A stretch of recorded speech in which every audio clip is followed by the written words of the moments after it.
We're in Stora Fjorden, and today we're going to go and explore Geiranger Fjord, which is a little branch off this fjord, basically.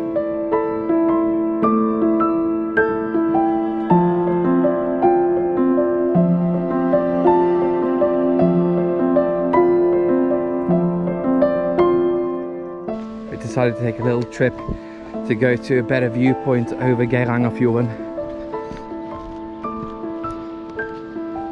I think of all the places we've been in Norway this far, this is definitely my favourite right now.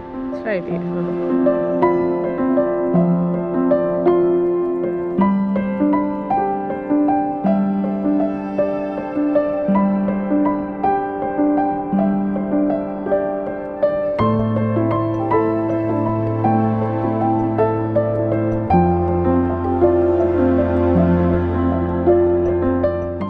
Saw some fighter jets go through the fjord. It looked really cool.